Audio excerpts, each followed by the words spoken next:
نحمده ونستعينه ونستغفره ونعوذ بالله من شرور أنفسنا ومن سيئات أعمالنا من يهده الله فلا مضل له ومن يضلل فلا هادي له وأشهد أن لا إله إلا الله وحده لا شريك له وأشهد أن محمدًا عبده ورسوله يا أيها الذين آمنوا اتقوا الله حق تقاته ولا تموتن إلا وأنتم مسلمون يا أيها الناس اتقوا ربكم الذي خلقكم من نفس واحدة وخلق منها زوجها وبث منهما رجالا كثيرا ونساء واتقوا الله الذي تساءلون به والأرحام إن الله كان عليكم رقيبا يا أيها الذين آمنوا اتقوا الله وقولوا قولا سديدا يصلح لكم أعمالكم ويغفر لكم ذنوبكم ومن يطع الله ورسوله فقد فاز فوزا عظيما أما بعد فإن خير الحديث كتاب الله وخير الهدي هدي محمد صلى الله عليه وسلم وشر الأمور محدثاتها وكل محدثة بدعة وكل بدعة ضلالة وكل ضلالة في النار أعوذ بالله من الشيطان الرجيم ومن أحسن قولا ممن دعا إلى الله وعمل صالحا وقال إنني من المسلمين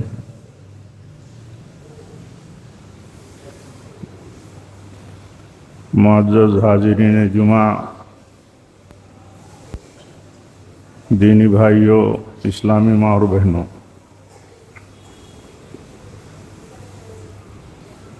اللہ تعالیٰ نے ہمارے لیے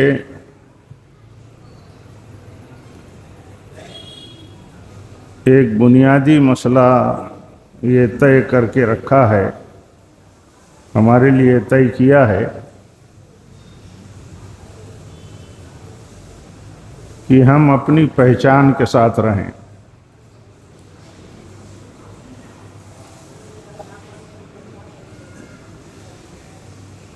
ہم جس نظریے اور جس عقیدے پر ہیں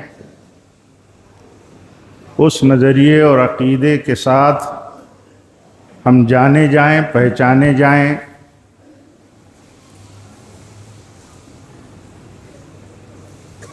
تاکہ صحیح نظریے اور صحیح عقیدے اور صحیح مشن اور منہج کی علمی اور عملی نمائندگی ہوتی رہے۔ آپ جانتے ہیں کہ بسا اوقات یا عام حالات میں عوامی سطح پر عوام کا کردار اور کیریکٹر، عوام کا عقیدہ اور نظریہ یہ نمائندہ ہوتا ہے، اور ایک طرح یہ دعوت ہوتی ہے بہت بڑی۔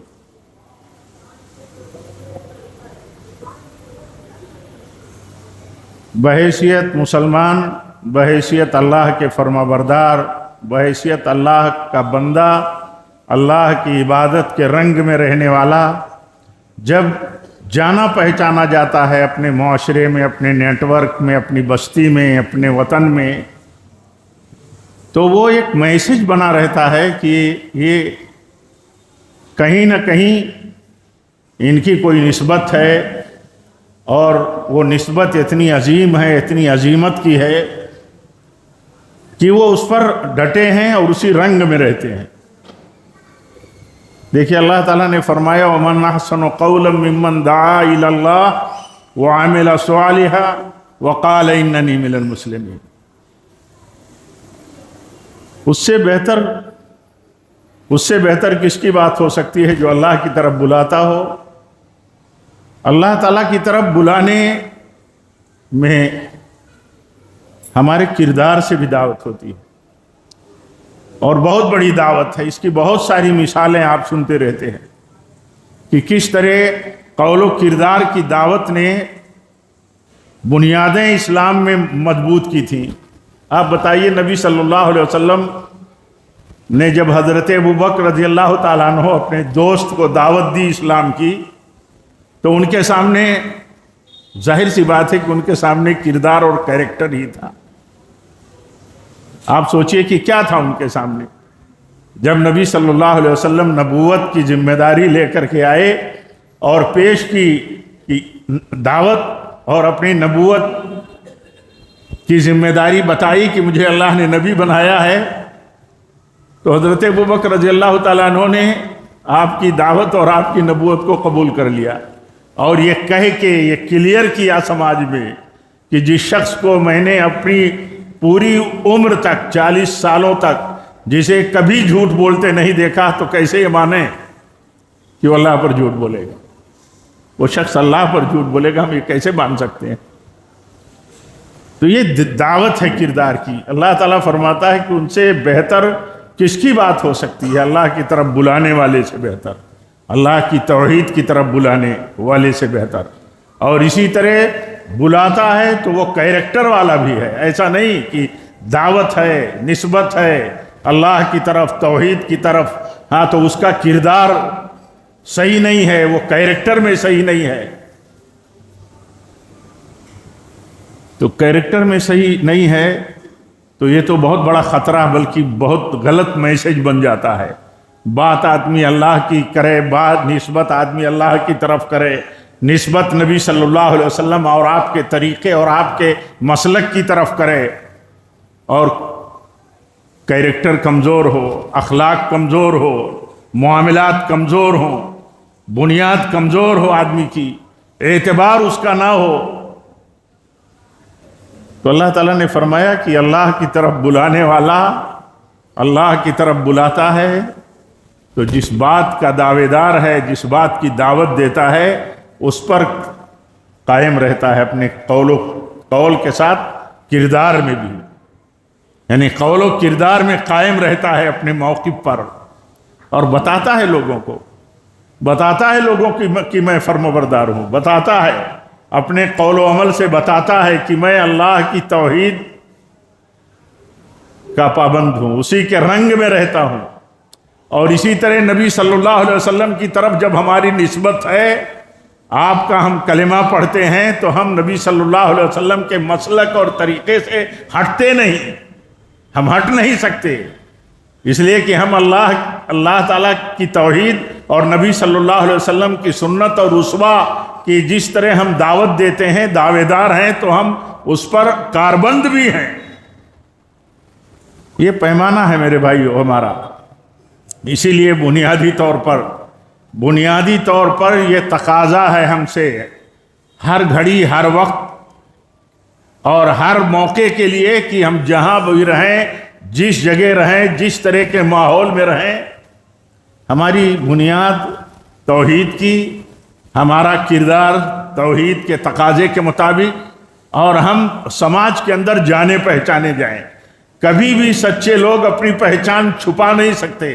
چھپانے والے لوگ کنفیوز ہوتے ہیں، کنفیوز کرتے ہیں۔ اللہ کی فضل سے ہم کتاب و سنت والے لوگ ہیں، ہماری نسبت، ہمارا مصدر کتاب و سنت ہے، ہمارا طریقہ سلف صالحین ہے، صحابہ کرام ہیں، اور ان کے طریقے پر چلنے والے لوگ ہیں، تو ہماری نسبت کلیئر ہے، ہم کتاب و سنت والے ہیں، اہل الحدیث ہیں، ہماری نسبت سلف کی طرف ہے، ہم سلفی ہیں، اہل الحدیث ہیں، سلفی ہیں۔ ہم اس بات کو کلیئر جب کرتے ہیں تو ہر وہ چیز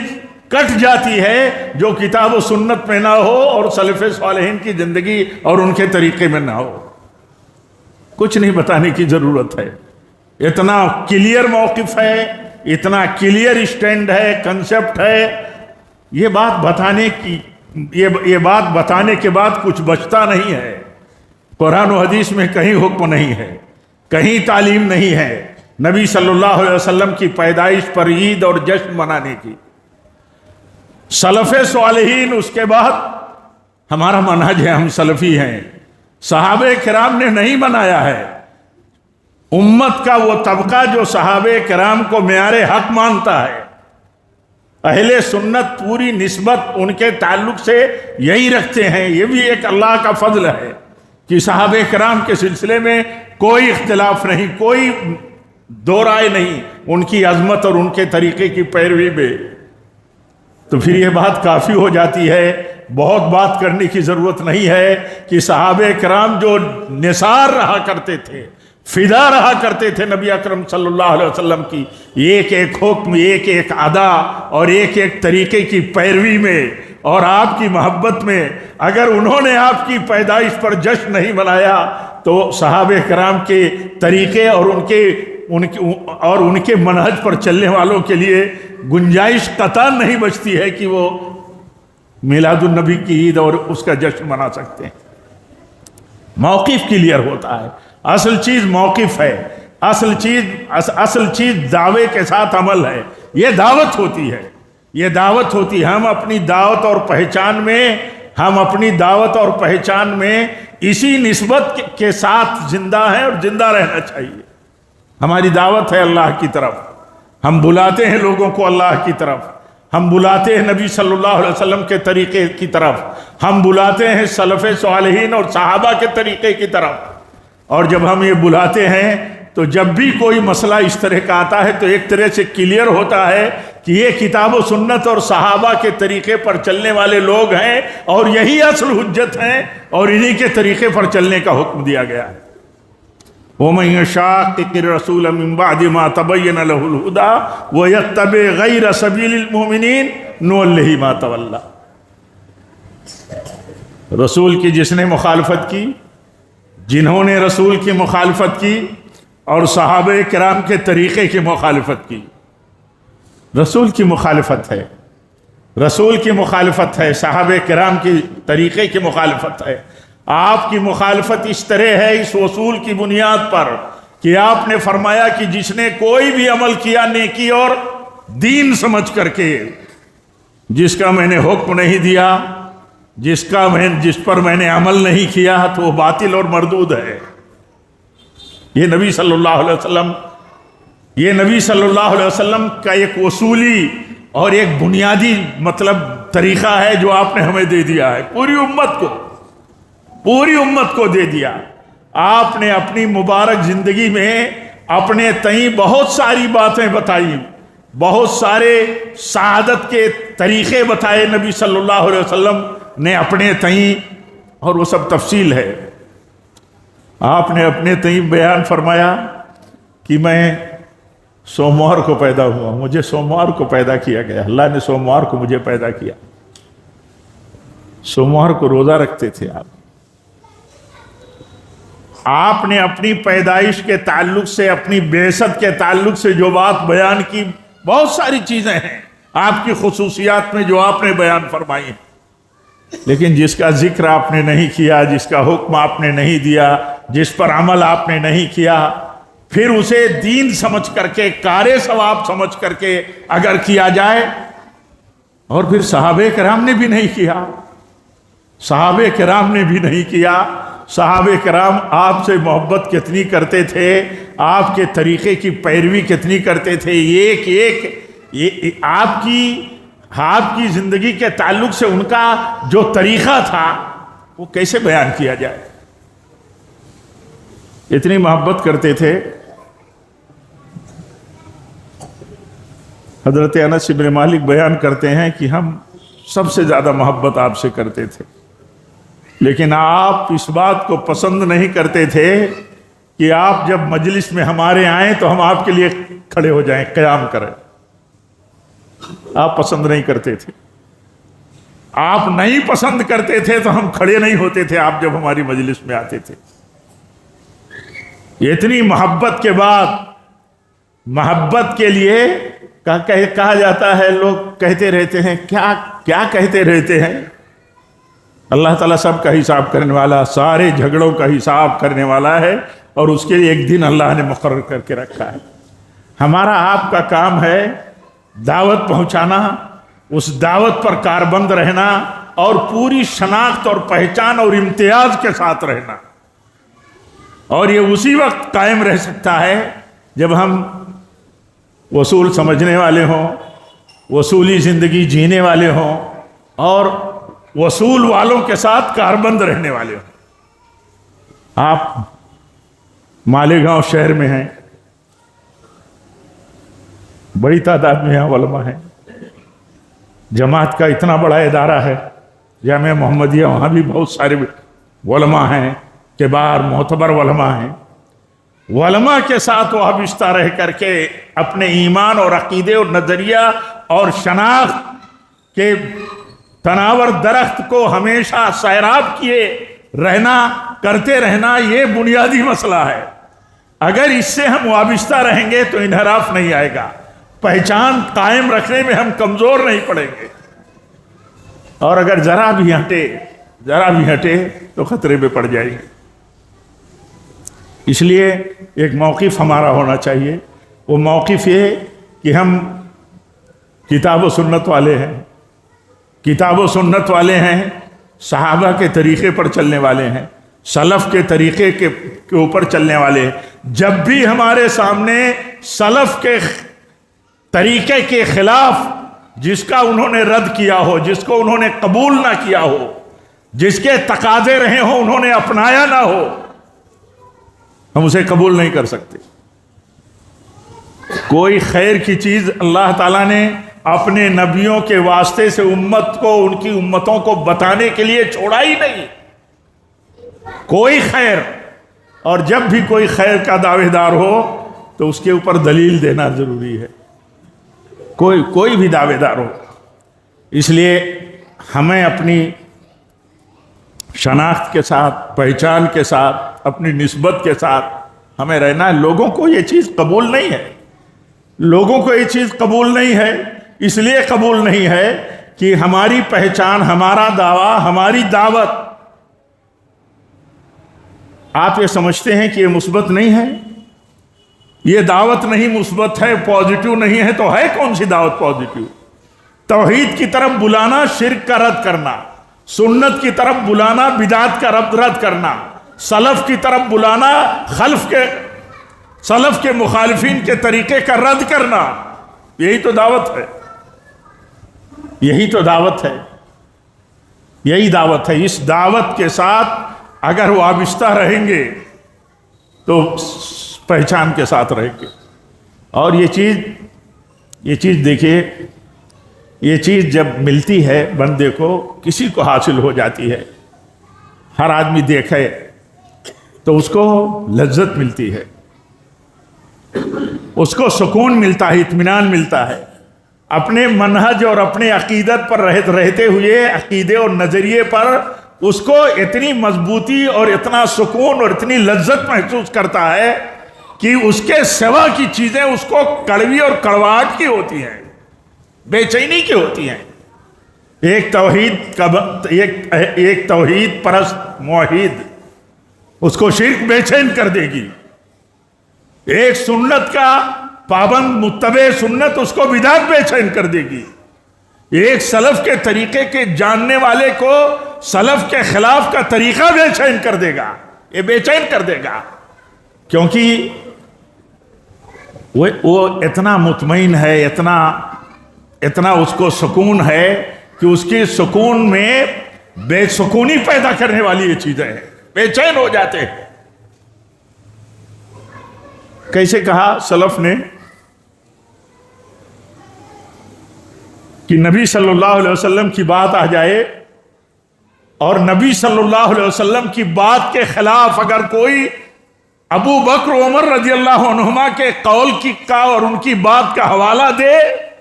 تو ہمیں تو ڈر ہے کہ آسمان کہیں ان پر پتھر نہ برسائے.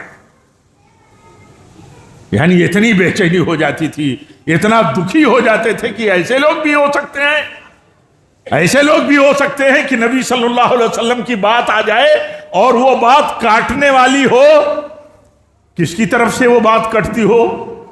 ابو بکر رضی اللہ تعالیٰ عنہ کی طرف سے. اگر ان کی طرف سے بھی وہ بات کٹتی ہو اور آدمی ریفرنس دے کر کے ان کا نبی صلی اللہ علیہ وسلم کی بات کاٹنے کے لیے بیان کرتا ہو، بیان دیتا ہو، تو کہتے ہیں یہ تو عذاب کی بات ہو سکتی ہے، یہ تو عذاب کا مسئلہ ہو سکتا ہے، عذاب کا خطرہ ہو سکتا ہے۔ کیا یہ بات نہیں معلوم؟ معلوم، جنہیں ہے معلوم ہے، جنہیں نہیں معلوم ہے ان تک معلومات جانی چاہیے، جانی چاہیے، ان تک معلومات جانی چاہیے۔ ہر مرد و عورت کا یہی طریقہ ہونا چاہیے۔ جب ہم توحید اور سنت میں اور اسی طرح اللہ تعالیٰ کی ربوبیت سے ہم راضی رہتے ہیں تو دیکھیے اس میں ہماری ایک اور پہچان ہوتی ہے۔ وہ پہچان یہ ہوتی ہے کہ موحدین جو ہوتے ہیں، سچے عقیدے کے، سچے کتاب و سنت کے پیروکار، نبی صلی اللہ علیہ وسلم کے طریقے کے پیروکار اور آپ سے محبت کرنے والے، تو آپ سے محبت کا تقاضا تو یہی ہوتا ہے کہ آپ کا جو طریقہ ہے اس کی پیروی کرتے ہیں اور اس طریقے سے محبت کرتے ہیں۔ آپ صلی اللہ علیہ وسلم اپنوں کے لیے کتنے مہربان تھے، غیروں کے لیے بھی کتنے محسن تھے۔ آپ دیکھیے نبی صلی اللہ علیہ وسلم کا اپنوں کے ساتھ برتاؤ کیسا ہوتا تھا، کس طرح تربیت کرتے تھے، کس طرح آپ بے چین ہو جاتے تھے، اور غیروں کے تئیں کتنی فکر تھی، غیروں کے تئیں، ان کے اسلام کے تئیں فکر، ان کے دنیا کی ضرورتوں اور تقاضوں کے تئیں فکر، بے انتہا فکر مند رہتے تھے۔ ایک موحد اپنی توحید اور سنت کی پہچان کے ساتھ،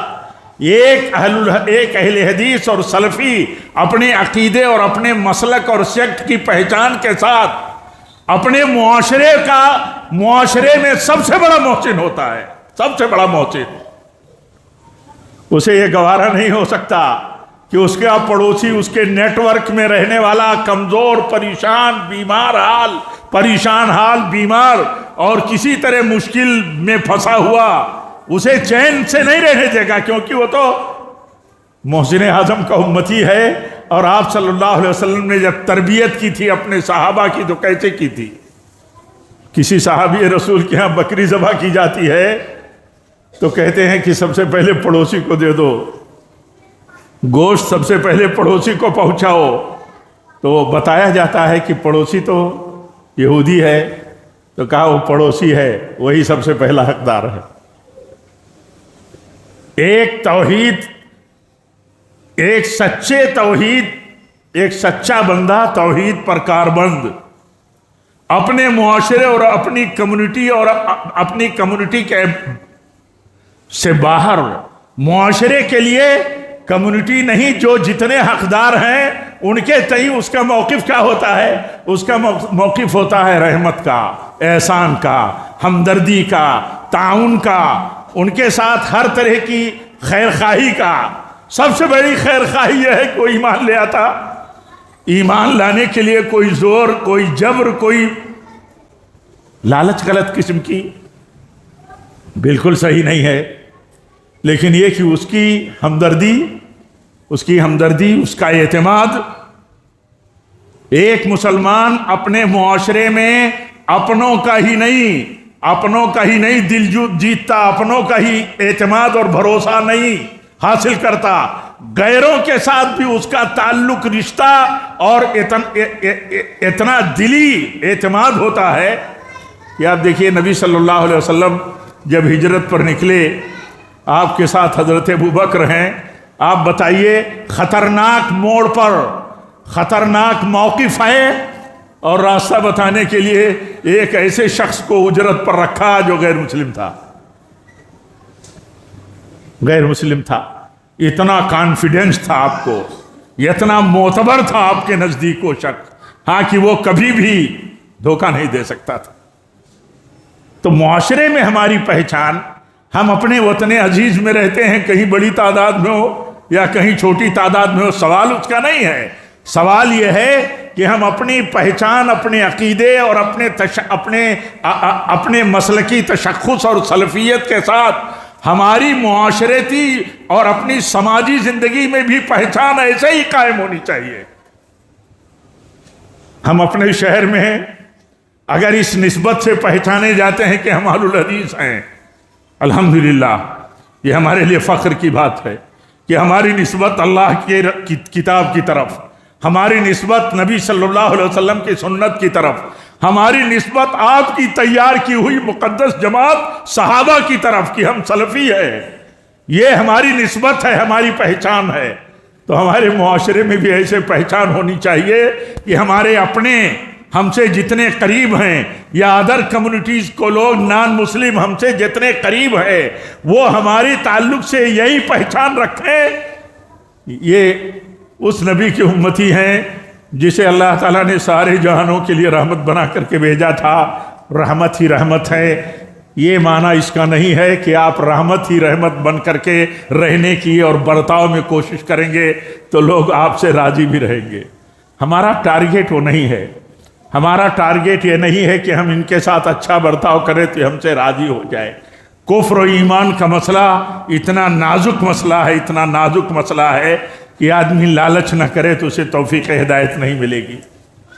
لیکن یہ کہ ہماری جو معاشرتی اور سماجی پہچان ہمارے نبی صلی اللہ علیہ وسلم کی سنت سے ملتی ہے، وہ دیکھیے وہ بہت عجیب ہے اور بہت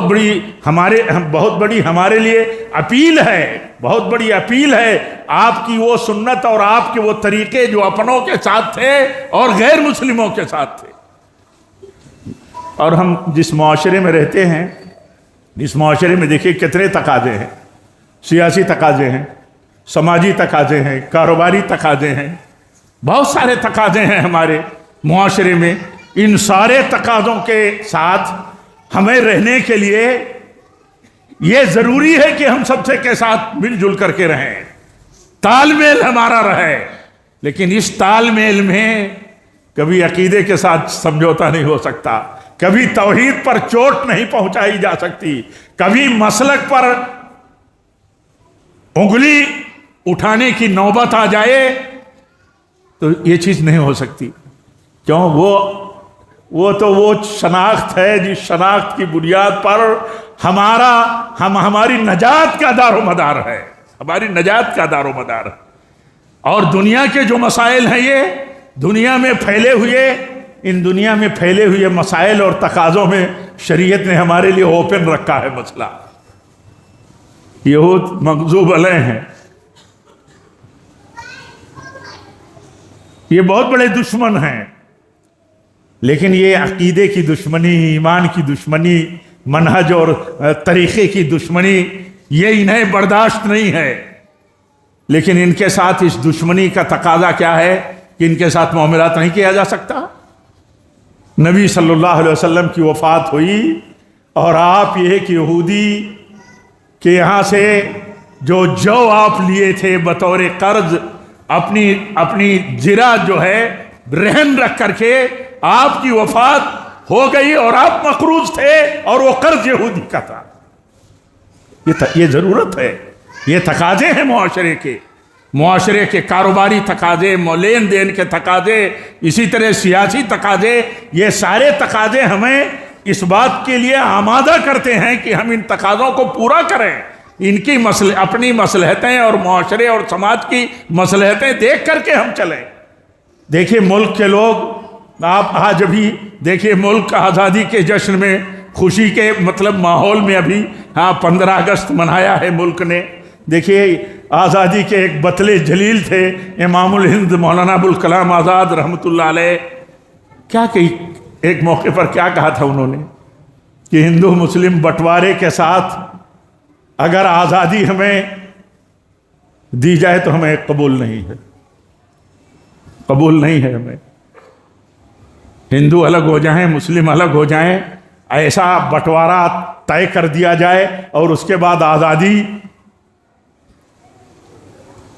آزادی کی نعمت ہمارے حوالے کر دی جائے تو کہا ہمیں قبول نہیں، ہمیں یہ قبول نہیں ہے۔ وہ یہ سمجھتے تھے، دین کی بصیرت رکھنے والی شخصیت تھی، عبقری شخصیت تھی، وہ جانتے تھے کہ جس ماحول میں ہم جیتے ہیں اس ماحول میں تو اللہ تعالیٰ نے ہمارے اوپر اتنی بڑی کثیر آبادی ادر کمیونٹیز کی ہمارے کندھوں پر ہے، ہمارے اوپر ہے، دین کی رسالت کو پہنچانا اور ان تک دین کو عملی شکل میں پیش کرنا، یہ تو ہماری ذمہ داری ہے، ہمیں یہ موقع ہے۔ ہم الگ الگ ہو جائیں ایک دوسرے سے اور اس کے بعد علیحدہ ہو کر کے ہماری حد بندیاں ہو جائیں، تب تو ایک طرح سے وہ کہتے تھے یہ تو فرار کی راہ ہے، یہ تو فرار کی راہ ہے۔ یہ فرار اختیار کرنا ٹھیک نہیں ہے۔ علیحدگی پسندی کی راہ پر جانا یہ فرار کی راہ ہے۔ لوگوں کے بیچ میں رہتے ہوئے پوری ذمہ داری اور پورے ایمان اور یقین اور پوری شناخت کے ساتھ اسلام کی نمائندگی کرنا اور عقیدے کی نمائندگی کرنا، مسلک کی نمائندگی کرنا، ایک بال کے برابر بھی اس میں سمجھوتا نہیں، لیکن لوگوں کے ساتھ رابطے اور لوگوں کے ساتھ تعاون اور مطلب جڑنے کی مطلب نوعیت ایسی ہو کہ ہم ایک دوسرے سے علیحدہ کیسے ہو سکتے؟ نہیں ہو سکتے۔ اور یہ راہ خطرناک ہے، یہ راہ خطرناک ہے اس لیے کہ جسے دین نے نہیں قبول کیا، ایک اقلیت میں، ایک چھوٹی مطلب آبادی میں یہ اتنی بڑی آبادی کے ساتھ ہم رہتے ہیں، تو ہماری ذمہ داری یہ ہے کہ ہم اپنے عقیدے اور اپنے کردار اور حسن سلوک سے دعوت دیتے رہیں۔ لوگوں کا اپنا کام ہے، تنفیر لوگوں کا کام ہے، جن کا کام ہے ان کا کام ہے، نفرت پھیلانا جن کا کام ہے ان کا کام ہے۔ نبی صلی اللہ علیہ وسلم کی سنت رحمت، آپ فرماتے ہیں میں تو رحمت کا ہدیہ بن کر کے آیا ہوں لوگوں کے لیے، تو آپ تو ہدیہ بن کر کے رحمت کا آئے تھے، تو کیا آپ کو لوگوں نے قبول کر لیا تھا؟ آپ کو لوگوں نے قبول کر لیا تھا محبت سے، لیکن تھے آپ ہدیہ رحمت، ساری انسانیت اور سارے سماج کے لیے آپ ہدیہ رحمت تھے۔ آپ نے اپنے قول و قرار، بے چینی، کردار اور عمل سے ثابت کیا کہ آپ رحمت ہی رحمت ہیں لوگوں کے لیے، بلکہ ہدیہ ہیں آپ۔ لوگوں کو گوارا نہیں تھا تو یہ تو ان کا مسئلہ ہے نا، ہمیں ہماری ذمہ داری دیکھنا ہے۔ لوگوں کے برتاؤ اور کرتوتوں کا معاملہ جہاں ہم اپنی استطاعت سے اصلاح نہیں کر سکتے، وہاں اللہ تعالیٰ کے حوالے ہی کرتے رہنا ہے، صبر کرتے رہنا ہے۔ تو یہ دو بنیادیں ہمارے لیے بہت اہم ہیں، صحیح عقیدے، صحیح منہج و مسلک کی نسبت کے ساتھ جو اللہ تعالیٰ نے ہمیں توفیق دی ہے نسبت کی، اس کی پہچان کے ساتھ زندہ رہیں، اور یہ زندگی قائم نہیں رہے گی، مستحکم اور مضبوط نہیں رہے گی جب تک انبیاء کے وارثوں سے، ہم معتبر علماء سے جب تک ہم جڑے نہیں رہیں گے، یہ قائم نہیں رہ سکتی۔ اس کی مثال ایسے سمجھ لیجیے جیسے کوئی پیڑ ہو جس کی جڑیں بہت گہری ہوں اور اس کے تنے آسمان تک ہوں، وہ پھل ہی پھل دیتا ہو، لیکن اس پیڑ کے لیے ضروری ہے کہ برابر اسے سیراب کیا جاتا رہے، برابر وہ پیڑ تناور بنا رہے، مضبوط بنا رہے، پھل دیتا رہے۔ پیڑ کے جو تقاضے ہیں، اس تقاضے کو سیراب کرنے کے اور اس کی حفاظت کرنے کے، جو بھی نقصان پہنچاتا ہو اس مبارک پیڑ کو، تو وہ کام کرتے رہنا، نقصان سے بچاتے رہنا، نفع پہنچاتے رہنا، اور یہی چیز ہے کہ ہم علماء سے سیراب ہوتے رہے اور اپنے آپ کو اپنے معاشرے میں ہر آدمی یہ ثابت کرے کہ ہم اپنوں کے لیے تو بے انتہا ہماری اپنائیت ہے اپنوں کے لیے، لیکن ہم غیروں کے لیے بھی بے چین ہیں، ہمدرد ہیں، محسن ہیں، محسن اعظم کے ہم امتی ہیں، تو ہم بھی غیروں کے لیے محسن ہیں۔ اللہ تعالیٰ سے دعا ہے کہ رب العالمین ہم سب کو دین کا صحیح کنسپٹ سمجھ کر کے، دین کا صحیح موقف اور نظریہ سمجھ کر کے، صحیح اس پر اسٹینڈ لے کر کے اللہ تعالیٰ ہم سب کو زندگی گزارنے کی توفیق دے، ثابت قدم رہنے کی توفیق دے، اور رب العالمین جب تک ہم زندہ رہیں تیرے تقوی پر رہیں، تیرے نبی صلی اللہ علیہ وسلم کے طریقے پر رہیں، صحابہ کرام کے طریقے اور مسلک پر رہیں، اور اے اللہ جب بھی ہماری موت ہو تو اسی پر ہو۔ وآخر دعوانا الحمدللہ رب العالمین۔